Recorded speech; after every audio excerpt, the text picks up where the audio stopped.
क्या प्रारब्ध कर्मा मीन्स भाग्य डेस्टिनी को बदला जा सकता है? हाँ, मनुष्य अगर चाहे, कोशिश करे तो वो अपना भाग्य प्रारब्ध बदल सकता है। आज इस संसार में कितने लोग हैं जो कर्मा का मतलब समझते हैं, कर्मा को जानते हैं, कर्मा को मानते हैं। हर इंसान को अपना भाग्य बदलने के पहले ये ज़रूर पता होना चाहिए कि भाग्य होता क्या है।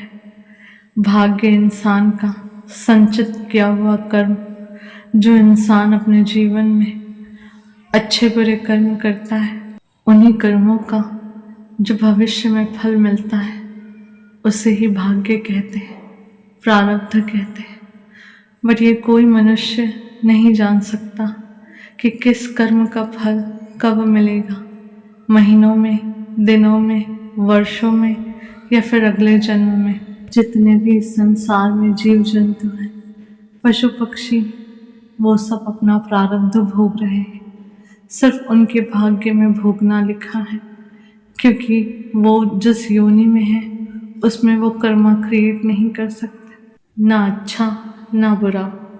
बट मनुष्य कर सकता है, क्योंकि मनुष्य को उसका जीवन, मनुष्य योनि एक मौका है अपना प्रारब्ध बदलने के लिए, अपना भविष्य सुधारने के लिए। अच्छा कर्मा क्रिएट कर सकता है, ईश्वर का नाम जप सकता है। मनुष्य चाहे तो उस ज्ञान को पा सकता है जिससे वो अपने जीवन मरण से मुक्त हो सके, जिससे वो सही और गलत का भेद जान सके।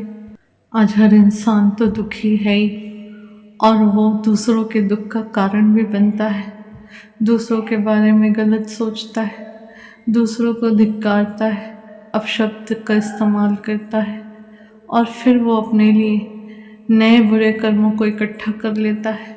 और इस तरह से रोज़ के जीवन में मनुष्य अगर अपने लिए यही सब इकट्ठा करे तो उसका प्रारब्ध, उसका संचित कर्म क्या बनेगा?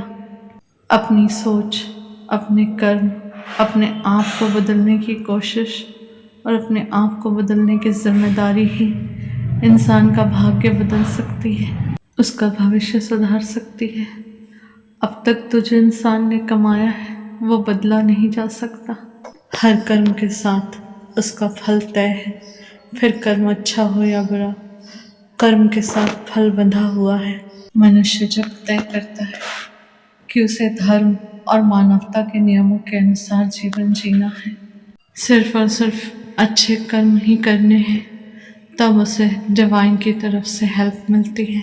जो मनुष्य के बुरे कर्मों का फल उसे कष्टदायी रहता है, उसमें उस ईश्वर की तरफ से सहायता, साहस, सहने की शक्ति मिलती है। फॉर एग्जाम्पल, मनुष्य किसी ऐसे परिस्थिति, ऐसे जगह में, तूफान में फंस जाए जहाँ उसे थामने के लिए या सर छुपाने के लिए कोई सहारा ना हो, आसपास कोई भी हेल्प ना हो, ये उसका बुरा कर्मा है कि उसे बहुत तकलीफ हो या उसके साथ कुछ भी घट सकता है। लेकिन वहीं पर ईश्वर की सहायता का रूप ये होता है कि तूफान में इंसान वहीं फंसता है जहाँ पर उसके लिए सहायता होगी, सर छुपाने के लिए जगह और मन में साहस होगा, खुद की रक्षा करने के लिए वो शक्ति मिलेगी। उस ईश्वर के नाम के सहारे मनुष्य उस परिस्थिति से लड़ेगा भी और जीतेगा भी। कौन होते हैं वो लोग जो परिस्थितियों से हार कर आत्महत्या कर लेते हैं? क्यों उनके अंदर उन परिस्थितियों का सामना करने की शक्ति नहीं होती? क्यों वो इतना कमज़ोर पड़ जाते हैं अपने हालातों से? इसकी वजह वही है, जब इंसान का कर्मा उसके सामने फल के रूप में आता है तो वो उस फल से घबरा जाता है, तब उसमें अपनी परिस्थितियों को, अपने फल को भोगने की शक्ति नहीं होती है, उन्हें अपने लिए कहीं से भी वो सहायता दिखाई नहीं देती। इसीलिए अपने कर्मा को समझना और अपने प्रारब्ध को बदलना बहुत ज़रूरी है।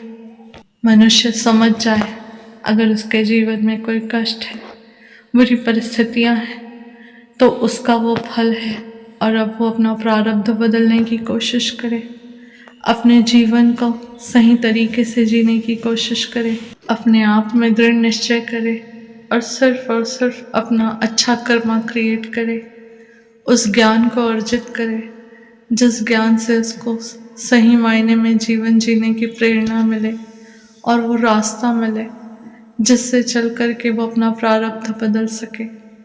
और बिना भक्ति के मनुष्य का जीवन अधूरा है। वो ईश्वर का नाम जपे, ईश्वर को सुमिरन करे, उस डिवाइन को सरेंडर करे, अपना पूरा जीवन अर्पण करे। धर्म का ज्ञान, आध्यात्म का रास्ता, मानवता के गुण और सिर्फ अच्छे कर्म, और इन सब को जो पूर्ण करता है वो है भक्ति।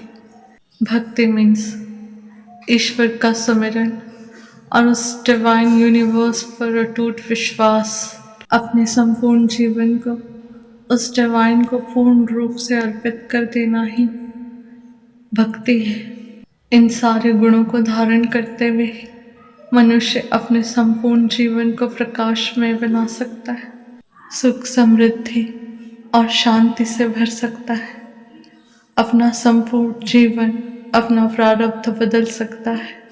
मनुष्य जीवन एक अनमोल मौका है, इसे बर्बाद मत करिए।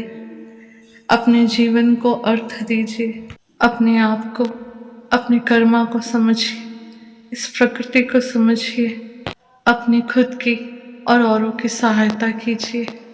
लाइफ एक जर्नी है, इसमें मनुष्य को कई बार जन्म और मृत्यु के चक्र से गुजरना होगा। इस जर्नी में मनुष्य सिर्फ और सिर्फ खुद ही अपनी सहायता कर सकता है। ज्ञान को सुनने मात्र से नहीं, उस ज्ञान को अपने जीवन में ढालने से ही मनुष्य अपना जीवन, अपना चरित्र, अपना भाग्य बदल सकता है।